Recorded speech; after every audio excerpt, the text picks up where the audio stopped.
तुलसी विवाह की कथा। देवउठनी एकादशी के दिन भगवान विष्णु पूरे 4 महीने सोने के बाद जागते हैं। भगवान विष्णु को तुलसी बेहद प्रिय है। बिना तुलसी के भगवान विष्णु की पूजा कभी पूरी नहीं होती है। कहते हैं कि तुलसी दल अर्पित करने से ही श्री हरि को प्रसन्न किया जा सकता है। जो लोग देवउठनी 11 के दिन तुलसी का विवाह संपन्न कराते हैं, उनको सभी प्रकार के सुखों की प्राप्ति होती है। कहते हैं इस दिन तुलसी विवाह की कहानी अवश्य ही सुननी चाहिए। आइए सुनते हैं तुलसी विवाह की कथा। पौराणिक मान्यता के अनुसार राक्षस कुल में एक कन्या का जन्म हुआ, जिसका नाम वृंदा था।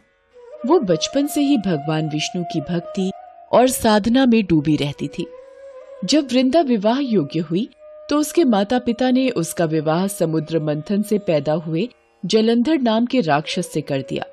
वृंदा भगवान विष्णु की भक्त के साथ एक पतिव्रता स्त्री थी, जिसके कारण उनका पति जलंधर समय के साथ और भी शक्तिशाली हो गया।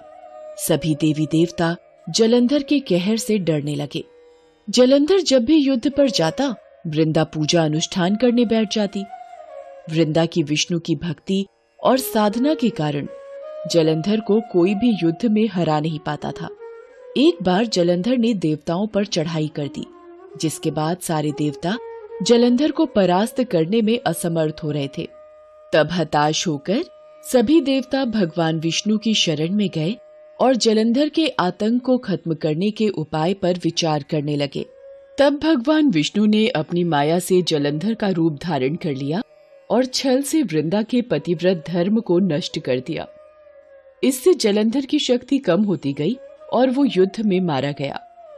जब वृंदा को भगवान विष्णु के छल का पता चला तो उन्होंने भगवान विष्णु को शिला यानी पत्थर बन जाने का शाप दिया। भगवान को पत्थर का होते देख सभी देवी देवता में हाहाकार मच गया। फिर माता लक्ष्मी ने वृंदा से प्रार्थना की। तब जाकर वृंदा ने अपना श्राप वापस ले लिया और खुद जलंधर के साथ सती हो गई।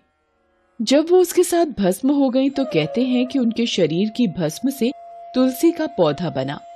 फिर उनकी राख से एक पौधा निकला, जिसे भगवान विष्णु ने तुलसी का नाम दिया और खुद के एक रूप को पत्थर में समाहित करते हुए कहा कि आज से तुलसी के बिना मैं कोई भी प्रसाद स्वीकार नहीं करूंगा।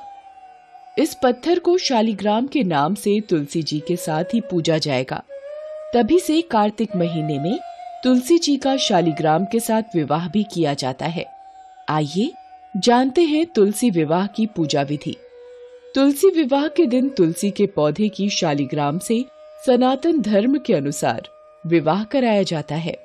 शालिग्राम को भगवान विष्णु का स्वरूप माना जाता है। तुलसी विवाह को लोग उसी प्रकार कराते हैं जैसे आम लोगों के विवाह होते हैं। इस दिन पंडित जी को घर पर बुलाकर तुलसी के पौधे पर लाल चुनरी उड़ाकर श्रृंगार की सभी चीजें वस्तुएं अर्पण की जाती हैं।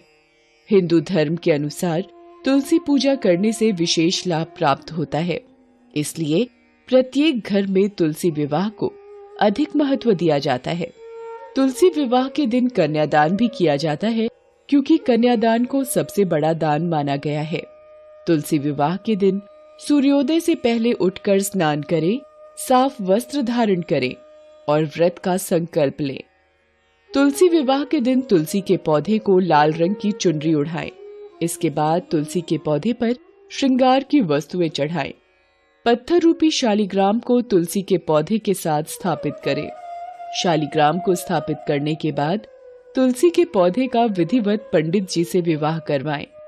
तुलसी विवाह में तुलसी के पौधे और शालिग्राम के साथ 7 प्रतिमा कराएं और अंत में तुलसी जी की आरती गाएं। ये पूजा उन लोगों के लिए विशेष फलदायी होती है जिन लोगों के घर में बेटियां नहीं होती।